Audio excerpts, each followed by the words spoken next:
Okay, so quite a while ago at this point, I had made a video about using dial-up in the modern day, and in that video I routed a phone line from my Xfinity Comcast cable modem to the line jack in my room so I can use it for dial-up internet. Well, fast forward a couple of years later now at this point, and that line has been cut. I no longer have that connection. And it sucks because I'm into telephony stuff, and I'm also into dial-up. I like the technology, I think it's cool. And also at the time of editing this video, AOL just announced they'll be shutting down their dial-up service, and the last day of service will be September 30th, 2025. So in this video, we're going to be using these Cisco Linksys SPA 2102-R phone adapters and make my own telephone network with them. And once we do that, I'm going to try to play Doom over a dial-up connection. Welcome. Let's dig into it. IONIC1K. Good evening. Okay, so let's talk about some of the hardware here really quick. So these Cisco Linksys SPA phone adapters essentially convert analog lines to be used with VoIP, which is voice over IP for those who don't know. And there are many possible configurations that can be done with these such devices. Like for example, we could have them talk to each other. We could have only one of these devices and make both of the two lines ring each other. Or we can have two of these devices with a middleman called a PBX. The easiest way to explain that is, let's say you have a computer network instead of a telephone network, and your router is the thing that separates you from your local area network to your wide area network. That's essentially what the PBX does for telephone networks. You can make internal calls, and you can set up internal dial routes and all that kind of stuff. The reason why I went with this approach is because there's a lot of other devices that I would like to use on the telephone network, such as Cisco IP phones, and those will be getting their own video. And in the server room in the rack, I have a Cisco integrated access device. It's a IAD 2431-8 FXS, and these are pretty cool because it has T1 on it, and with that RJ21 connector, I can plug in a patch panel and use those FXS ports, and plug them into phones or whatever. Quick explanation on FXS and FXO ports. So FXS ports, which stands for Foreign Exchange Station, is a thing that gives phone service to things like fax machines, telephones, dial-up modems, things like that. FXS ports will provide dial tone, depending on the device, caller ID, power, and the 90 volts for the ringer. Quick side note about that, whenever the phone rings, it'll bring out a pulse of 90 volts at 20 hertz. Now that value can range from about 40 to 150 volts AC, but 90 volts at 20 hertz is the standard in most places in the world. While FXO ports, FXO stands for Foreign Exchange Office, is the port that you would find on your telephone or dial-up modem, and this port receives service from an FXS port. It'll also basically tell the system if the phone is off the hook or picked up, or if it's on the hook or hung up. Now, really quickly, let me show you a device that I was considering. It's this thing. This is a Panasonic KXTA 624, and this is a fully self-contained analog-only PBX. Let me show you the inside of this thing, because I think it's extremely cool. Yeah, look at that. So, this is the inside of the KXTA 624, and this thing can handle up to 24 analog phone lines, and it's currently outfitted to take 5 outside analog lines, which is kind of nuts. And here, let me pan the camera down for a second. It has the caller ID add-on card, which is absolutely sick. I was really considering using this thing, and I still really want to. The only problem is the software. The programming software that I can find online for this thing, you really can't do anything with it. First of all, it's the free version. It's a proprietary piece of software. The only thing I can do with it is read the configuration that's already on this thing, and you can put in a bunch of changes if you want to, but you can't save it. It'll give you an error saying that you have to pay for the full version. And while you can still, for some reason, find stores online that still sell this piece of software, it's anywhere from $25 to $80. I'm sorry, but I'm not paying that much money for a over 27-year-old piece of software. So if anybody has the full version of the programming software for this really old PBX, do let me know. Just ping me in my Discord server. There'll be a link in the description. Anyway, let's get this out of the way. So one thing about this SPA, the second one that I bought, is that it arrived kind of damaged. It just kind of falls apart. It's not that big of a deal. This won't be going anywhere where that's really gonna matter anyways, but that still kind of sucks. So this is my closet now. I had talked about on Patreon that I have moved all the servers out of this closet and they're all in their own room now. So I've already routed some of the cabling. I'm gonna want to put the telephone adapter here. So I'm gonna set this thing right up here and I'll plug the phone into line 1. There we go. I can see the lights, it's on. All right, so we're back. Let's pick up this phone and let's see if that worked. Oh, okay. We have dead sound. That is a good sign. That just means that it's not configured to do anything, so there won't be a dial tone, but it does work. Okay, so now that we've actually gotten to this point, Cisco actually implemented a way to completely configure the entire SPA, all of its settings, via a keypad on the phone. This is extremely tedious to do, so I will not be doing all of that, but there are a few things I have to type in here to get the IP address and also to enable the web GUI, because at least for me, by default, it is not enabled at all. Okay, so now all you need to do is press star 4 times to get the configuration menu. Here, listen to this. Linksys configuration menu. Please enter option followed by the pound key. What we're gonna do is we're gonna do 110 pound, and it'll spit out the IP address at us. .106. Okay, so we're 106. We now know that. So now that we got the IP address, we're not done here. By default, the web server is off. So if I remember correctly, we do 7932 pound to enable the web server. Let me try that. And then we do 1 to confirm. Save, 1, saved. Okay, so now the web server should be on. Let's switch over to the computer and let's configure the thing. So we're gonna go to admin login, then I'm gonna go to voice, and we're gonna go to line 1. Now underneath proxy and registration, we're gonna put the IP address to the PBX, which is 192.168.1.7. In fact, let me show you what I have going on here at the PBX. I forgot my login, I think. Okay, big password. All right. Okay, so from here we go to extensions, and then on this page you can see all the extensions that I have here. So I have ignore 101. This is a test that I was doing off camera. These are the analog lines that we're going to want to pay attention to here. So for the 2 analog lines that I'm going to start off with, we're going to do extension 103 and 104. Let's click on 103, and then here we're going to have the password. So I'm going to copy that into the configuration. Make sure the register is yes. Now for our display name, we're going to put analog 1 with our user ID being 103, which is the extension. And I'll go ahead and paste the password in there, grab it. It shows it in plain text. Great. This password isn't really sensitive or anything like that because it's inside my network, but all of this stuff I'm going to keep default for now. A lot of the audio stuff we'll get to later on. This will affect us if we're trying to do dial-up stuff, and I'll get into that in a bit. But for now, I think that's pretty good. We can submit the changes for this page, and then I'll go through and configure the other line. Okay, now let's go to line 2 and do the same thing here.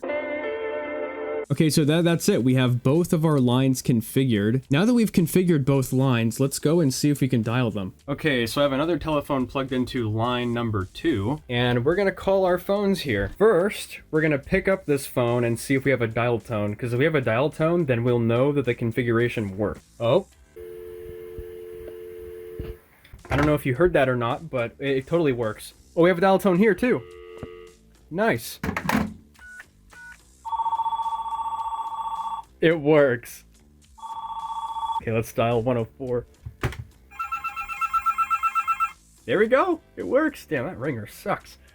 Okay, so now we can go and plug in this other SPA here and get that configured in the other room. All right, so I have our little device we'll be adding in here to the rack. Now my idea for the lines, I'm going to plug one line into this server, and then I'm going to plug the other line into this phone. So the modem that I've plugged into here, this is the old PBX thing that I got at the thrift store in that one video, by the way. This is the SBC machine. I plugged in this US Robotics 56K dial-up modem. Let's get our phone lines plugged in. I think I'm going to put it like right here. I am filming this in the most weirdest way possible right now. I feel like a crack addict. Alright, there we go. And it's on. We are here. Now let's change to admin and advanced. We're doing the exact same configuration as before, except now we're just doing it for all the other different lines. Okay, there we go. Gen 2 moment. I have to compile Ramena. 1 second. I do have flags for it already.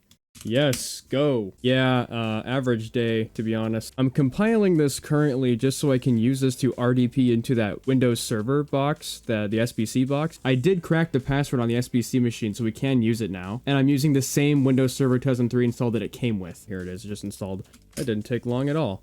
My password expired. I'll have to disable that in the group policy settings. Jeez. Okay, so the reason why we're here right now, yes, I have this thing called BVRP Phone Tools. Now, what this piece of software does is that you can either use it for a terminal or you could use it to accept inbound fax calls. Now, the reason why I'm doing this is because I'm going to dial the phone line from here. And not only does that modem that I plugged into it, but also this software supports caller ID. And I want to check to see if caller ID is working because I've never messed with that before. So one moment.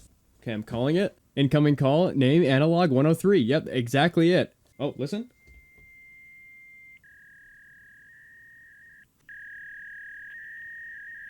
Nice. Okay. Okay, so it's been a while, I'm not even gonna lie, but I have figured out all the audio codec settings in our SPAs here. In this one, this is what I ended up with for the settings. Some of this I figured out just by trial and error. That, and also I copied Cathode Ray Dude's Home Lab Dial-Up guide with these same SPAs, so I'll leave a link in the description for that as well. Okay, so also a quick word about audio codecs. The default that's here, G711U, is pretty much the best thing that you can use. It provides super low compression, 64 kilobit audio. If you're using multiple of these adapters or if you're using a PBX and whatnot, you want to make sure you're using the same audio codec everywhere on your system. And the reason is because if you have one part of the system that has a different codec than the other part, it essentially will have to be retranscoded in the middle somewhere, and that could really affect dial-up and fax connections even more. Now, it won't completely inhibit your ability of connecting, although it can severely impact the speed of which you can connect at. So you can probably get away with like 14.4 BPS, which is more than enough to play Doom with your friends over a dial-up connection, no problem. And maybe you can get 33.6K, but that might just be pushing it a little. It really does depend on how egregious it can be and all sorts of other factors. This is also very much a thing between different VoIP service providers as well. So if I had an outside line that was attached to this, and I had people like dialing into me or something like that, and the other VoIP provider uses a different audio codec, it has to be retranscoded somewhere in the middle, which could heavily affect the speed. So yeah, just a quick note on that, and that's how that works. The only thing that I have left to do now is actually try Doom over this. So believe it or not, these are the only two dial-up modems that I actually have that will work properly with Doom, and I'll get into that in a moment. But for the two laptops we'll be trying, I have this Inspiron 3800 running Windows 98 SE, and I have this Dell Latitude CPX also running Windows 98 SE, and we're going to make these laptops connect to each other to play Doom. So these dial-up modems have a thing called the X jack, which I think is kind of cool. Check this out. Pops out like that, and you can just plug in your cable right in there. There we go. Now check this out. You put your phone cable in here just like that. Okay, so the laptop on the left is 104 and the laptop on the right is 103. You open your Doom setup, go to run a network modem serial game, click modem, and then here you can select whatever you need. So we're using the PCM-CIA modem, so that'll be COM2. We're gonna have it call sometimes it bugs like that. I'm not sure what that is. Probably just because I'm running in not full DOS mode, but whatever. Does the backspace key not work? We're actually going to have this one wait for a call because apparently the backspace key doesn't work on this laptop, so we're going to have it wait. Then let's hit F10 to have it go. Then it's going to initialize the modem. There we go. Now it's going to wait for a ring. So now on this laptop, we run setup. Same thing, except for this one, we're going to have it call. Make sure I have it set to COM2, and we're going to call 104. Okay, now here, let's hit F10 and go.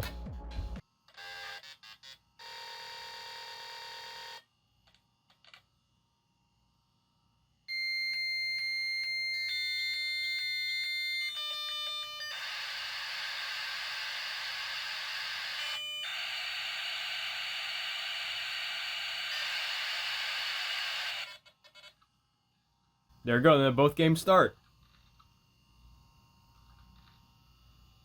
Look at that, ain't that cool? Okay, I'm in the courtyard and I'm over here. Let me go find myself. Oh, you can see me. Between the two systems, I hit back. Check that out. Not even a bad amount of lag, actually, to be honest.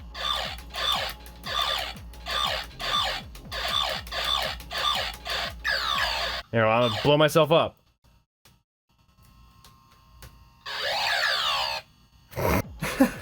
This would be so much cooler if I actually had friends to play with, but yeah, it works. Here, we both can respawn. Holy crap. Doom with only a keyboard actually kind of sucks, but this will be pretty fun. Oh, I can explode that barrel. Hold on. Yeah, let's try a different game.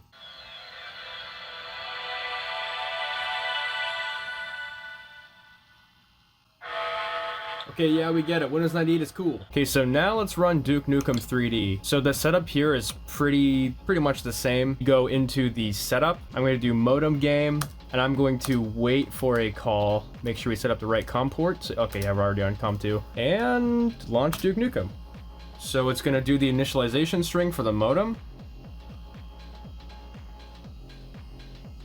Error. Well. Okay, well, I mean, I guess it's waiting. Now on the other system, we launch our setup. We go to modem game, dial your opponent, and I already have added it to the phone number list, so we're gonna dial 104, and we go.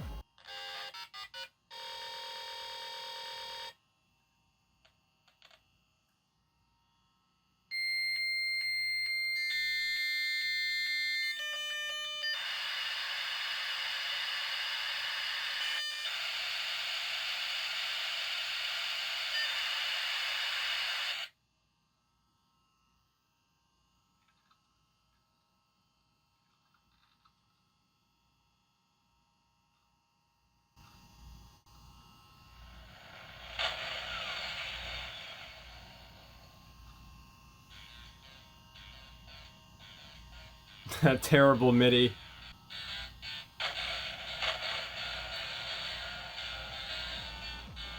Yeah, we'll go with default. Deathmatch, Hollywood Holocaust, of course.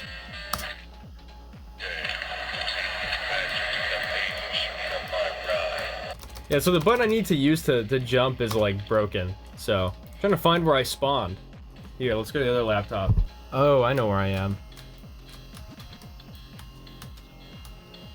Hello.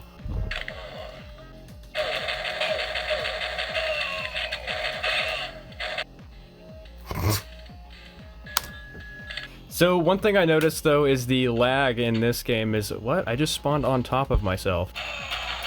In Duke Nukem, it's a lot more laggy over dial-up here. I'm sure it would be better if I took the baud rate and put it up a little bit, but it's not bad. It's playable. Now that we've tested these games, let me show you what happens when I try to run Doom on any other modem that I have. Okay, sorry if this perspective looks kind of weird. I'm trying to set this up in a way where you can see the activity lights on my little dial-up modem here, and you can also see what's going on the screens. So let me show you what happens with any other modem that I have. So I'm going to run the Doom setup here. We start a modem game, COM1, all that kind of stuff. We're going to have this one wait for a call, and we go. So there is like some very faint activity on the modem hitting both receive and transmit, but nothing happens. Nothing happens at all. So, okay, I've tried literally everything. I've tried different serial cables. I've tried different Windows configurations, like, yeah, IRQDMA settings. I've tried the physical dip switches on the back of the modem to see if I can make it dumber. And I've tried several different initialization strings, even though ATZ should just work fine. So let me show you what happens when I try Duke Nukem 3D instead. Okay, so we run the setup on Duke Nukem 3D. We're gonna do the same thing here. We're gonna make this one wait for the call and launch. Look, modem initializes instantly. Great. So on this system, let's run the setup. This monitor's probably gonna go black here, so I'm calling this from here now.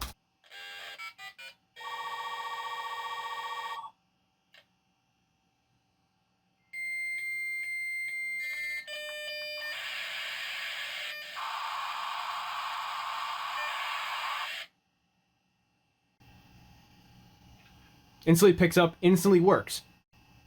Like, come on.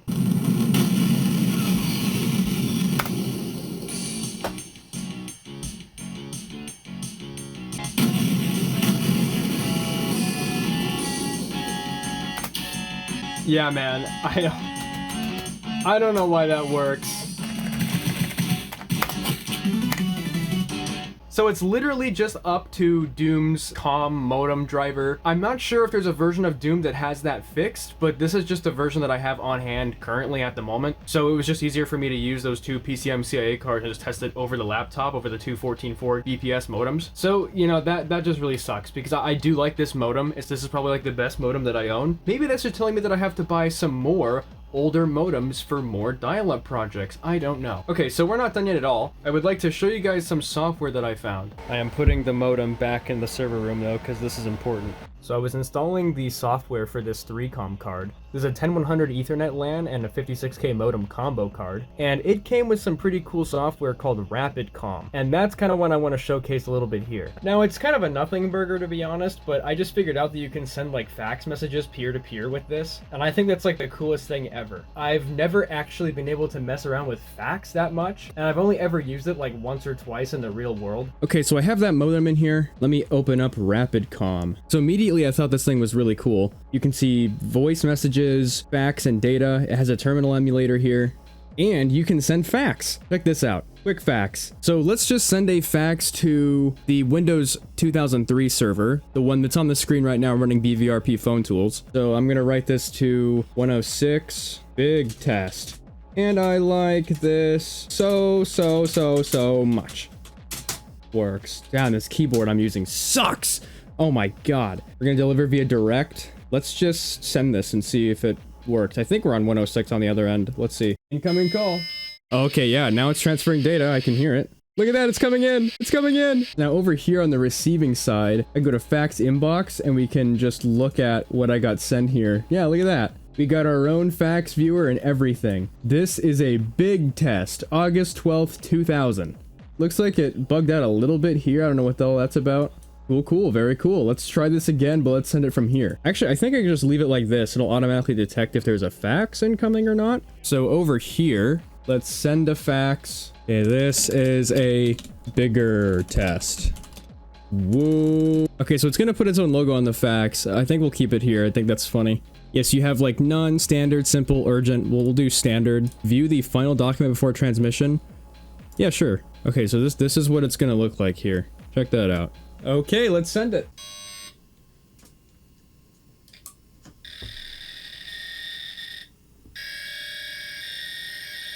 Couldn't find proper speed match. Okay, let's try that again, maybe? Okay, it should pick up after this ring.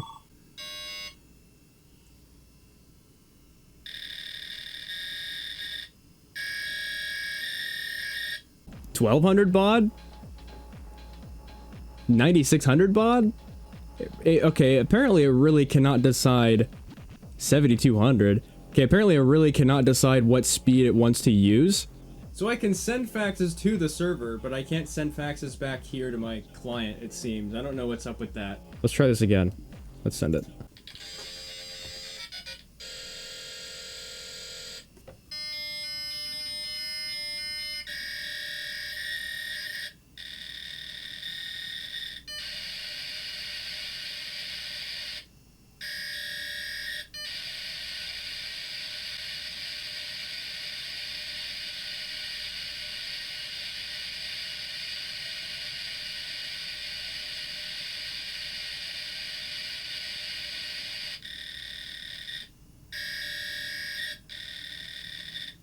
Yeah, then over here it did come in. Let's go to our inbox, check it again. This is the one we just sent. I mean, really, I just wanted to show this off because I realized that I can do this now. So, I mean, like, there's nothing I can really do with this, I guess. What the fuck? What is it doing? Is it trying to send this fax back? What,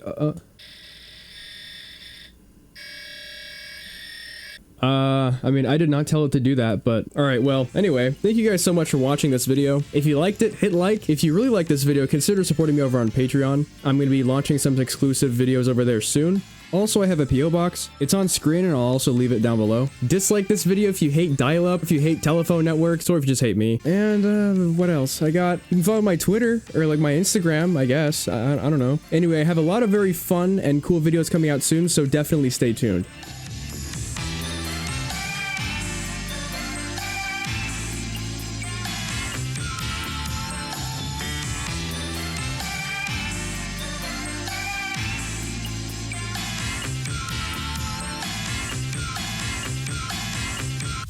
It's a 10100 lamb. Lamb? Hello?